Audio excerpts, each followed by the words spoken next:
So hello everyone, welcome back to my another mini blog. আজকে সকাল সকাল উঠে রেডি হয়ে নিচ্ছি কলেজ যাওয়ার জন্য। কিন্তু যেটা পরবো ভাবলাম আমি পরিনি, কেন আমার ওটা খুব লুজ হচ্ছিল। যাই হোক সেজে নিই, কাজল পরে নিয়েছি, টিপ পরে নিয়েছি, আর এখানে আমি কানের পরেছি নতুন এটা। তারপর এখানে মা আলু সেদ্ধ ভাত বানিয়ে রেখেছিল, একটু বেগুন ভাজা দিয়ে আর ঘি দিয়ে আমি খেয়ে নিয়েছিলাম। এরপর আমি একটু লিপ বাম আর চুলে দুটো ক্লিপ লাগিয়ে নিয়েছি। তাও আমার মনটা খুঁতখুত করছিল, কারণ আমার মনে হয় আমার লম্বা চুলটাই ভালো ছিল।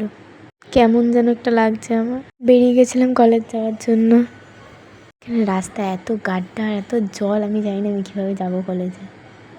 ওখানে আমার কলেজ দেখা যাচ্ছে, তো আমি পৌঁছে গেছি কলেজে। মনে হচ্ছিলো আমি বেকার এত সেজে এসেছি, কারণ আমাকে কেমন একটা লাগছিল। তারপর যত ক্লাস ছিল আমি করে নিলাম ভদ্র মেয়েদের মতন, একটাও ক্লাস বাঙ্ক করিনি। তারপর আমি একটু দুই বান্ধবীর সাথে একটু কলেজটা ঘুরতে বেরিয়ে পড়েছিলাম, তো ওরাও একটু হাই করে দিল।